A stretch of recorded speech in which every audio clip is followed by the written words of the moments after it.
think it's going to be a long one today.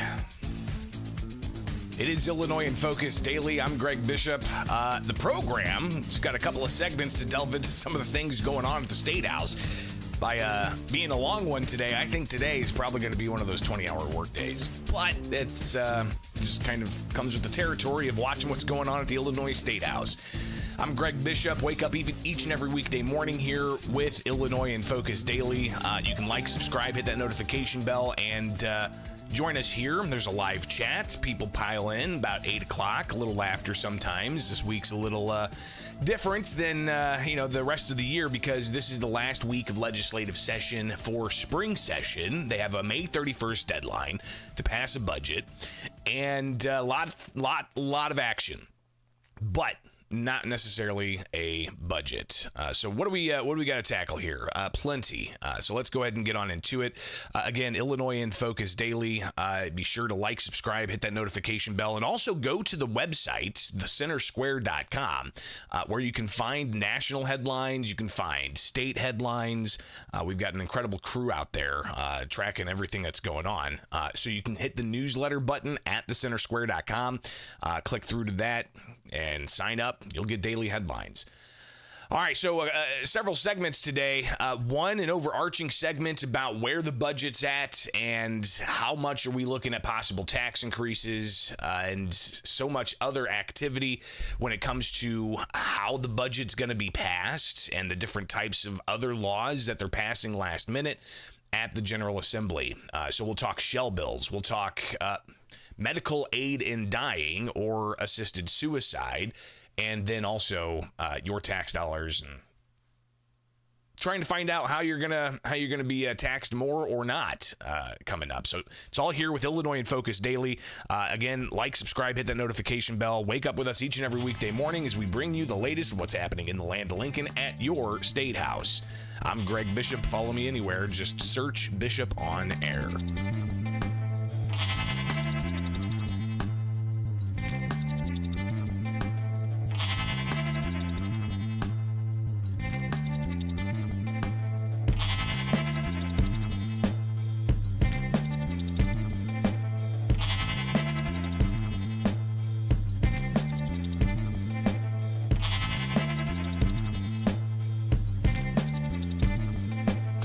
Transparency is important. We're days away.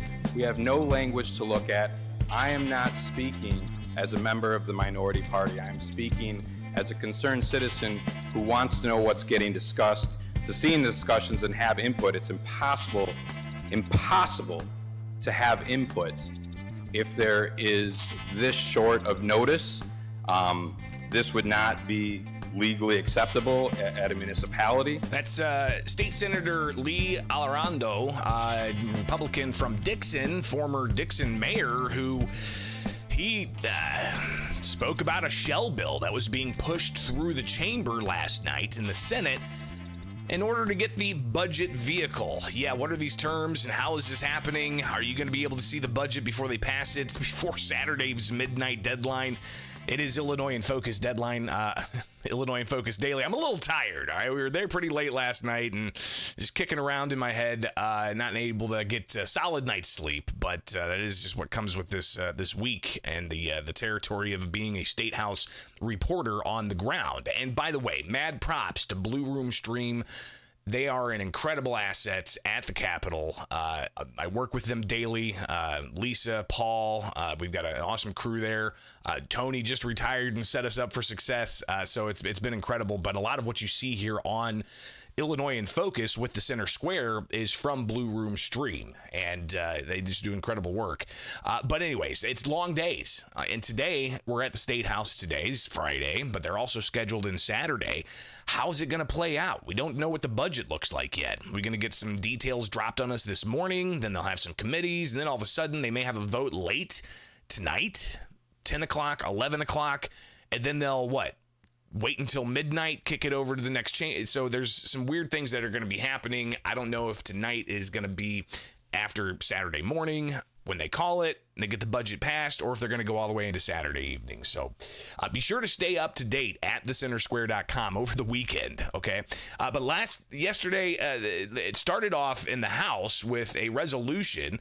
This is from State Representative Nicole Grassi, and it was a resolution to blast the Trump administration over its budget's handling. And so today I call on the United States Senate to denounce the Trump health care cuts bill. Many will remember Trump promised the American people that Medicaid would not be touched. But here we are, watching $880 billion in slashes to Medicaid to make room for $4.5 trillion in tax breaks for the wealthiest few, what amounts to a Trump family and friends fund. So Grassi goes on to talk about the aspects of her resolution. And again, this is just a resolution saying that we urge, Congress people to oppose the Trump administration's cuts to Medicaid or other social services that allowed Democrats to get up on the floor and blast the Trump administration. Republican State Representative Patrick Windhorst, again, this is just how the day started yesterday, all right?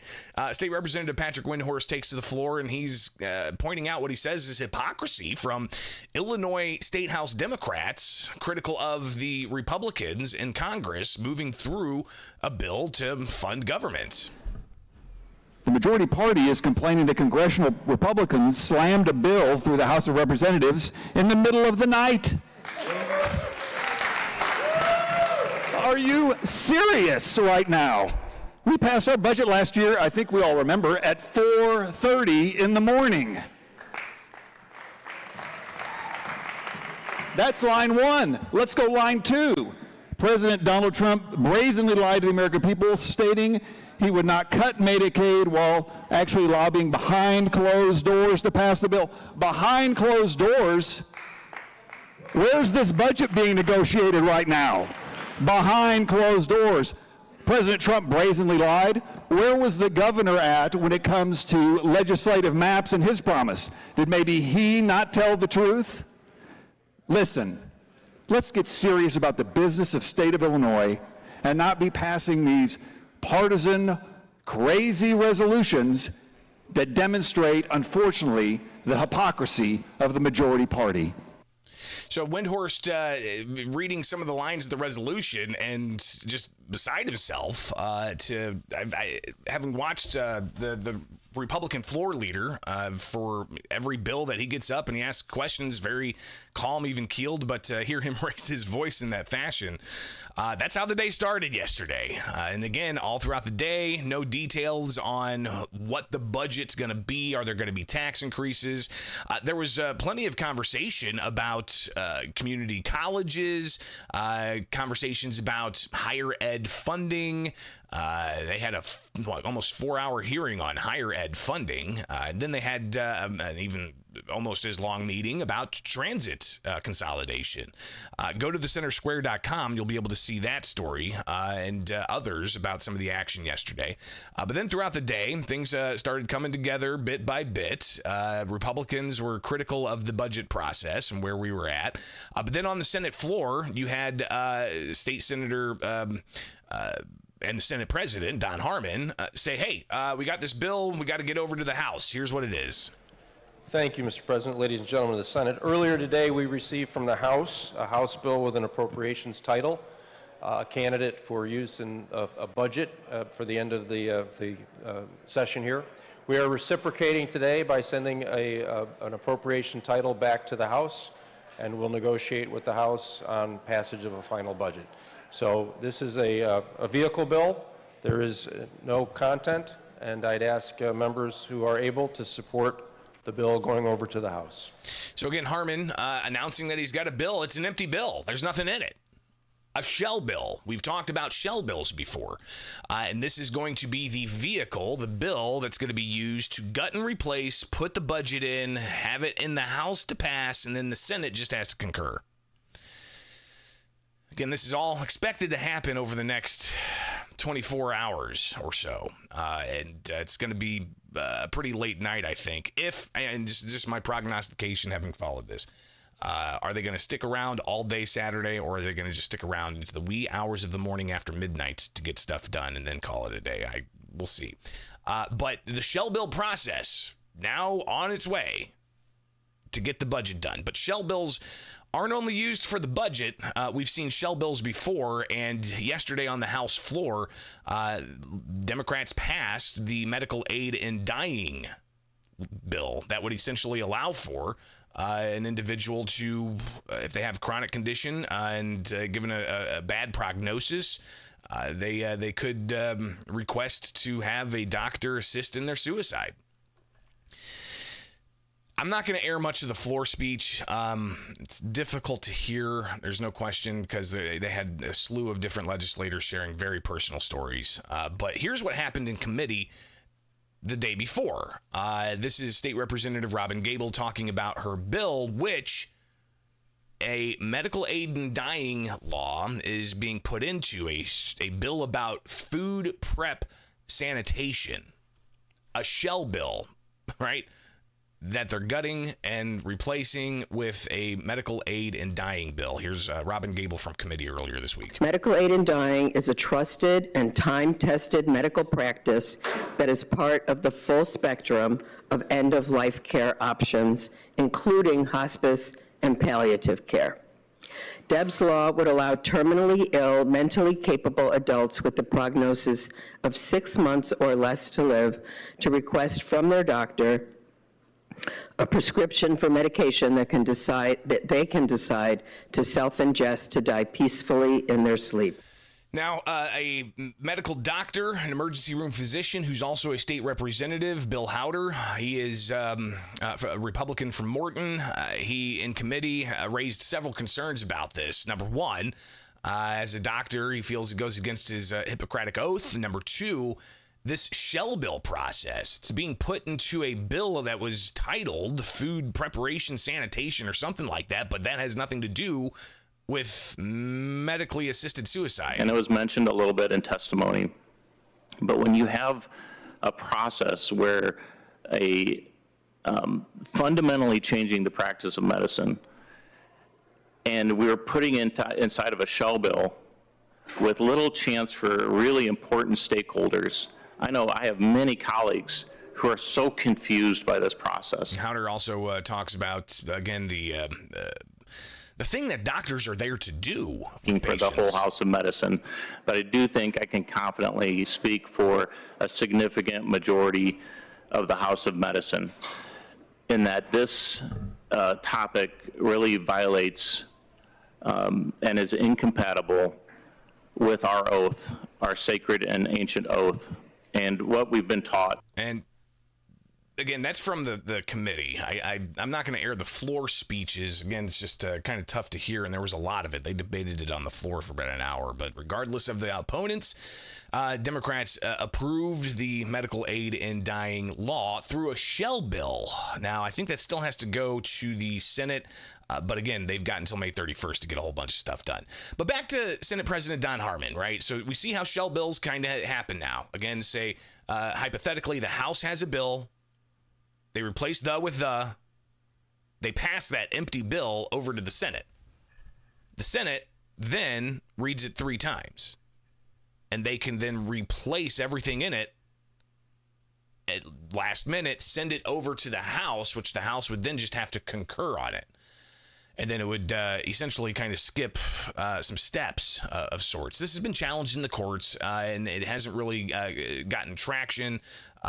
with the Illinois Supreme Court. I'll have to go and do some dives into all of whatever precedent was set in those challenges. I know part of the recent state-level gun ban challenges, they tried tackling that in some of their cases, because shell bills happen when you have controversial legislation as well. It's not just the medical aid in dying. We had the gun ban in 2023. You had the Safety Act and the Pretrial Fairness Act in 2021, and I'm sure we can go and find plenty of other instances of this happening over and over again. But it's a regular perennial thing every year for the budget. We wait until last minute to actually see the details of the budget, and they're put into a shell bill that allows it to rapidly get across the finish line, even though they've had 5 months being in spring session. Here is, again, Senate President Don Harmon. Thank you, Mr. President. Ladies and gentlemen of the Senate, earlier today we received from the House a House bill with an appropriations title, a candidate for use in a budget for the end of the session here. We are reciprocating today by sending an appropriation title back to the House, and we'll negotiate with the House on passage of a final budget. So this is a vehicle bill. There is no content, and I'd ask members who are able to support the bill going over to the House. Is there any discussion? Senator Rose, brings for what that up. purpose? You've got some people who wanted to speak on it briefly, and then you have State Senator Lee Alrondo from Dixon say that he's a freshman, he's a Republican, and he's not necessarily speaking as an elected official. He's speaking about a concerned citizen that just wants transparency. Sorry for shocking my colleagues over here, but as a freshman, I just wanted to offer a real quick statement that transparency has always been very important to me. Coming out of where I came out of, I've been championing it for a long time. I'd note that the governor's proposal has been known for months, and so I just want to offer a little tidbit. I know it's probably not going to be well received, but for a body, sometimes somebody's brand new to it can offer a new lens. Transparency is important. We're days away. We have no language to look at. I am not speaking as a member of the minority party. I'm speaking as a concerned citizen who wants to know what's getting discussed, to see in the discussions and have input. It's impossible to have input if there is this short of notice. This would not be legally acceptable at a municipality. And so my critique is, going forward, we have to find a way where transparency is, again, part of the process. That is not a criticism of this General Assembly. That is a criticism of the entire process going back years, decades, in a bipartisan manner. Thank you for graciously allowing this poor freshman his input. So again, we're seeing this play out in real time here as we cover this kind of play-by-play with Illinois in Focus Daily, right? May 31st, tomorrow, Saturday is the deadline for them to pass a budget, and they pass a shell bill for the budget with nothing in it, and we don't even know what it is. I understand there may be some, things that they need to hammer out last minute, and that could come in an amendment or something to that effect, and likely there will be another amendment, maybe 2 or 3 more that'll be filed as they try to shore things up. But there's a lot going on in that budget, including, being the largest spending plan in state history. You've also got the $770 million fiscal cliff that mass transit's going to hit. Go to thecentersquare.com and you can see how that's going to be playing out here. Kevin Bessler writing, mass transit reform legislation revealed, but funding stream finds pushback. State Senator Ram Villibala, he's called for reforms. He filed an amendment to a bill, and here's a bit of that conversation back and forth. And focus on is how are we going to manage, operate it going forward? What are the governance changes? And here's why that's important. If that doesn't sound important, here's why it's important. People should be able to get on a bus, a train, a transit of any sort, and not have to worry about which ticket they have and the transfers that they may need to make, and think about what the services are that RTA or that CTA are providing. They should just be able to get on and go where they want to go. And that has not been happening with the governance that we've had up to now. So I think organizing that governance properly so the investments are made across the system where they are needed most, and we're not favoring one thing over another, where what we really need is to uplift the entire system, make it safe for everybody to ride, get to work, go to school, get home safely. Hyper important to me that we're doing that, because you can't put money into something that doesn't guarantee that at the start. We are doing this for the riders throughout our state that utilize the services provided by 54 public transit agencies in downstate Illinois to make sure that that system is able to be funded, but that system also works. And that's why this package together with reforms and funding is the approach that the Senate is taking. We know that if we don't do this, it's been laid out, 40% cuts to service. More than 3,000 public transit workers will get pink slips in the mail.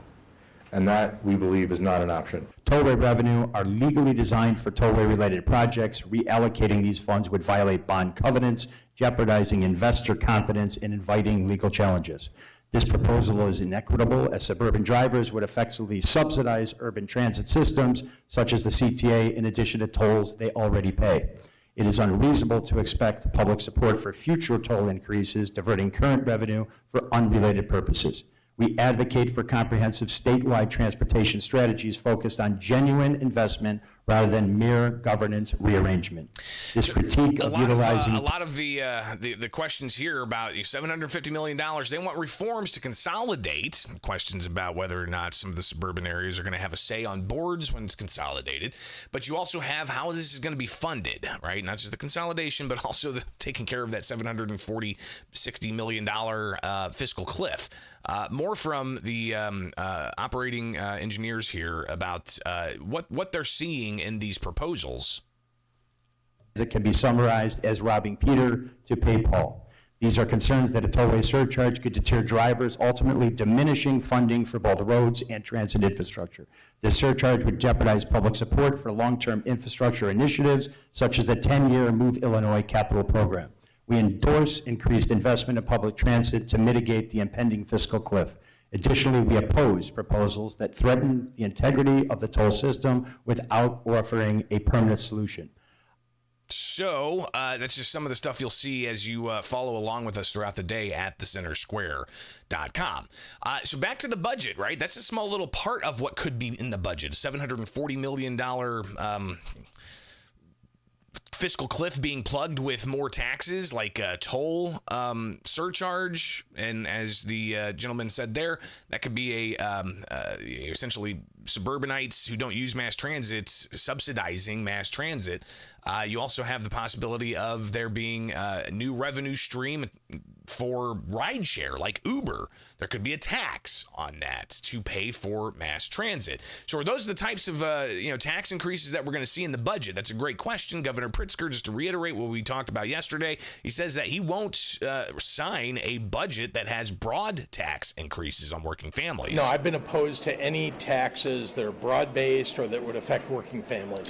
State Senator Andrew Chesney says that that doesn't feel genuine coming from Pritzker. Well, is that the same governor that said he was not going to support a gerrymandered map? I think that's the same governor. So I think the governor has a political interest in trying to fight for the taxpayers because his interest is in presidential politics, not state politics. And yesterday, Republicans critical of the governor's comments from earlier this week, but they also talked about, listen, there's a significant issue with the state's finances. We don't have transparency when it comes to the budgets. They even said that the budget that's going to be presented at some point is going to be fake anyways. They've said there's going to be gimmicks, possible tax increases, and that Pritzker isn't worried about Illinois. He's now focusing on running for the White House. But we have other things that are going to be impacting Illinois. All right, so we've been talking $54 billion in state funds. That's just part of the overall tax dollars coming to the state of Illinois. I think we're expecting like $75 billion from the federal government to take the total taxpayer cost for running the state of Illinois to $130 billion. So just always keep that in mind. We'll hear $54 billion as the state side of taxpayer money, but you've also got federal dollars pouring in. Or do you? What's the Trump administration going to do? They've already announced they're going to take efforts to try to stop tax dollars from going to just general medical subsidies for non-citizens in the country. Pritzker says that and a whole bunch of other what they call cuts are a problem for the country. Donald Trump, frankly, doesn't give a darn about working people, about folks who are vulnerable in our society, and only wants to give a massive tax cut to the wealthiest people in the country. So here we are again with the national politics coming in, but this is obviously a practical question because Trump could withhold federal dollars for a whole host of things, from men and women's sports policies to DEI policies to the non-citizen migrant policies and beyond. Republican State Representative Adam Niemer, he said that the Trump administration should withhold funding from Illinois. You think Trump's going to sit there and say, well, yeah, you guys keep invading girls' safe spaces and running all these boys in these track meets and keep pushing this woke radical agenda, keep putting DEI in every bill that we see, and also support illegal immigrants over the citizens of this great state of Illinois? Of course, if I'm him, I'm going to cut that federal funding, and he should cut that funding. Well, back at it. We'll see what the budget looks like with all the shell bills that are floating around out there and what the vehicles are to get a measure across the finish line to spend your tax dollars. Are you going to stay up late tonight to see what that looks like and call your legislator and make sure that they know what's going on and how you feel about the budget, or are you going to have time to even do that? Listen.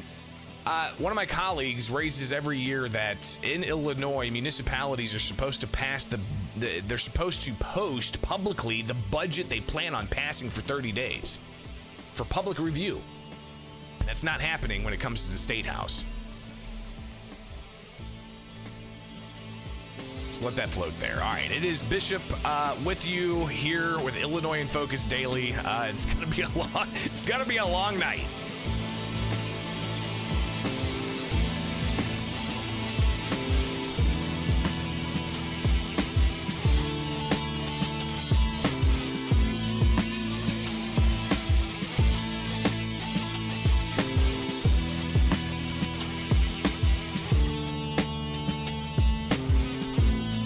Another gun control effort is moving through the Illinois State House, and it's come together in the last few days here as it passed the House, an amended bill, and is now in the Senate. I'm talking about HB 850 from State Representative Bob Morgan. Impacts the FOID card and the possibility of people who are denied or had their FOID card revoked being able to appeal that decision. But it also has some other elements in there, including who can be an agency to declare somebody as a clear and present danger, reporting to state police so that state police could take away a FOID card, firearm owner ID card for those just new to it. I'm Greg Bishop. Thanks for being with me. I am a reporter for Illinois for the Center Square. You can find all the headlines that we have. Go to thecentersquare.com, on the ground reporting. We've got all kinds of content for you to better understand how the state government in Illinois is impacting you, the taxpayer. But one thing that we have covered quite a bit is a lot of gun control measures and Second Amendment issues and efforts that Democrats are taking to try to stem gun violence, they call it. And this measure is just one that we've seen come through. Several have ultimately advanced out of the State House to the governor's desk eventually, and that includes Senate Bill 8, which is the safe gun storage measure, and the lost and stolen reporting measure as well. So that is also some stuff we've talked about before. So go check out the Center Square's catalog with Illinois. And yesterday, after HB 850 passed the Illinois House, it's now in the Illinois Senate, and they held a committee hearing late last night. It was about 7:30 or so. By the way, for those in the live show, we go live each and every weekday morning. Yesterday, I got out of there probably about... It was a little after 8, so a lot of different people were guessing how late I'd be there yesterday. We'll do that again here in a bit. I just do want to see, what you guys think, because we're in the last day of session, essentially. May 31st is the technical last day, but they could go all night tonight into the wee hours of the morning on the 31st. We'll see. But regardless, okay, so House Bill 850, I digress. It's a measure that does several things. So State Senator Julie Morrison was sponsoring the bill in committee late last night. Here she is explaining what it does. Dan, go. Thank you, Madam Chairwoman. In committee this evening, House Bill 850 is an initiative of the Illinois State Police. They have identified changes which are narrowly tailored to strengthen due process by which we keep guns away from individuals who pose a clear and present danger. and by adding more due process for individuals going through the FOID review board for a denial or revocation of their card, and allows them access to information which they currently are denied. We are going to be making this process fairer and strengthen confidence that clear and present danger determinations are correct. I have with me counsel from the Illinois State Police to provide additional testimony. Thank you. Go ahead. Good evening. My name is Abby Scrow. I'm Deputy Chief Legal at the Illinois State Police. Thank you for the opportunity to present this to you. As was mentioned, the point of this is to make sure that individuals are allowed the opportunity to know the allegations against them as part of the clear and present danger, and then have an expedited process to seek relief if there are issues with what is documented in the report. Otherwise, I'll leave. I'll be here for any questions that you have. So essentially, if you have a FOID card and it's revoked, this would allow for you to go and have an expedited hearing within 30 days to get the details of why your FOID card was revoked and to try to get some resolution if you feel that you've been wronged. You had Todd Vandermeide, Freedom Steel, former contract lobbyist at the State House. He showed up on Zoom to push back against this yesterday in the Senate committee. 30 years down there with a lot of you people. So this does not do much, if anything, for due process. We just saw that the United States Supreme Court said that illegal aliens suspected of criminal, gang, and terrorist activities and associations must be given notice before they are deported from this country. That means they get a hearing in front of an Article III court. That means they get the right to counsel. That means they get the right to present evidence, challenge evidence, call witnesses, cross-examine witnesses, and none of that is here or present. What you have is you have an administrative review. You have the state police taking a quasi-anonymous report to the individual that's being stripped of their rights. They then adjudicate whether or not the report is accurate or not, and then they hand down the sentence, which is exactly what the Supreme Court said last year in Jarczy you can't do when an individual was looked to be fined by the SEC, by an administrative body run by the SEC, by an administrative law judge employed by the SEC. If anything, Jarczy completely disavows what the state police does in the clear and present danger process. There is no due process. A law enforcement agency or other person can file a clear and present danger report. The state police then look at it, make a determination, and it's only after you're denied that you sit there and get a chance to try to find out what the report was about, what they claimed that you did or did not do, and then you have to request all this information, and now the state police can redact information as they see fit. And with all this, there is no due process. And the state police and the attorney general have argued in court that footnote 9 of the Bruin decision, this is a shall issue permitting regime. This is not a shall issue. The FOID card is not shall issue. So long as clear and present danger exists, and they are completely subjective standards. I've been through the rules and the statute itself. There's nothing in there about subjective standards. What the court said in Bruin said you had to have for a carry license. There couldn't be this, well, what's good moral character? You also have the Rahimi decision, which said that the 922G8 was constitutional only because there was an Article III court hearing, and there was a determination by a judge. And this went back to the surety laws of 1791, where a magistrate would at least look at the individual, and if there was credibility to the allegations, would bring them in, and then they would be assigned a surety bond so that if they screwed up or did something untoward, they'd forfeit the bond. None of that takes place here. We actually have a case coming out of Normal, Illinois, where 2 law enforcement officers fabricated a arrest report and claimed an individual was charged with aggravated assault because he used a firearm. There never was such a report. There never was an arrest. The state police didn't look at the criminal records index, obviously, because an arrest should have shown up in the CRI on the daily inputs. But this individual was stripped of his right to own a firearm. And the minute that happens, the minute your FOID card is revoked, you now have to file a form with the state police listing all of your firearms and turning over all of your firearms, ammunition, and now parts.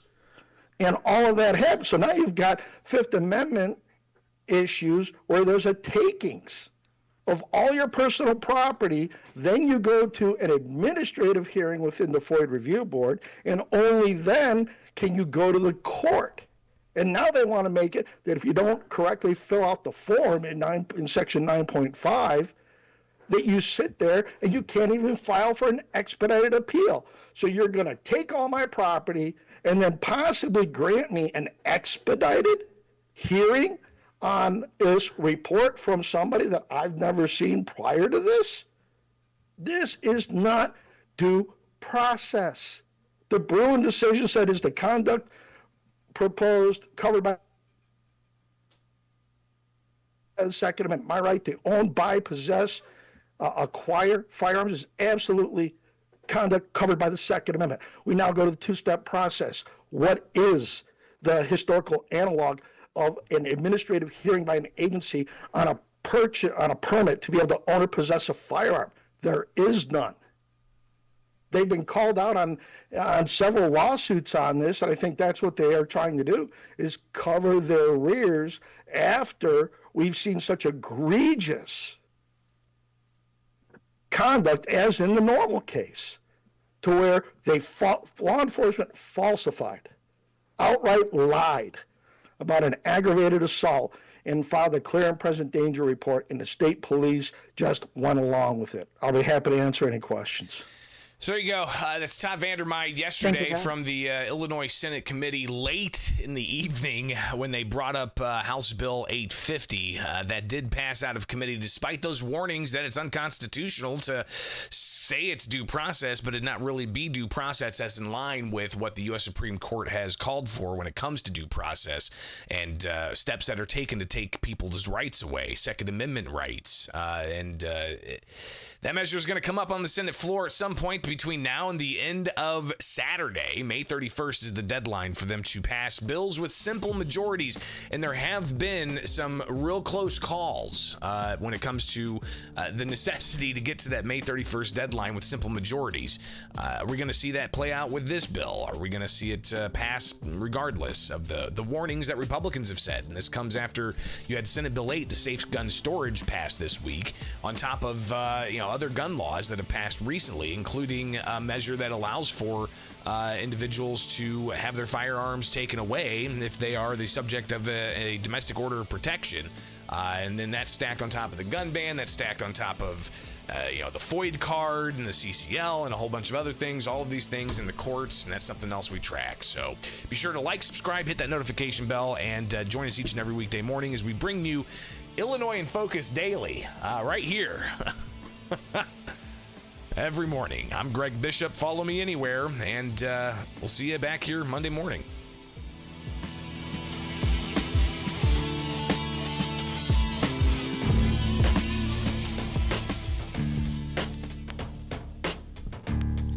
All right, that's all I got for you today.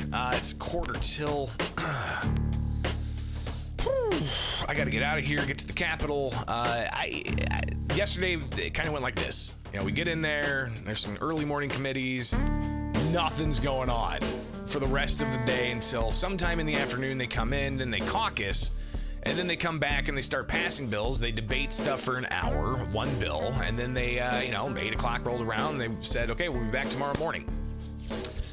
What's today going to look like? It could be there until about 4 o'clock in the morning or so. Might snooze a little bit in the truck, and then maybe there will be an early morning news conference or something. They could have everything buttoned up overnight. So I think that's why it's important you go and like, subscribe, hit that notification bell, but also go to thecentersquare.com/Illinois.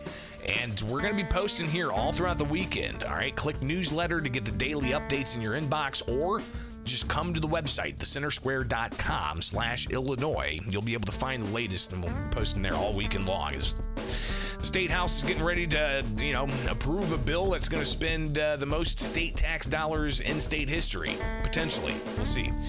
Have yourself a great day, great weekend, and I will see you guys Monday morning here with Illinois in Focus Daily. What time do you guys think I'll be there tonight till, or tomorrow morning? Will it be 2 o'clock in the morning? Will it be 4 o'clock in the morning? If somebody wants to be really specific, it's going to be 2:35. Hopefully I sustain enough coffee, not too much too fast, but just kind of keep it on throughout the day. We got a good team, though. We'll be at it. Have a good weekend. I got to go to work.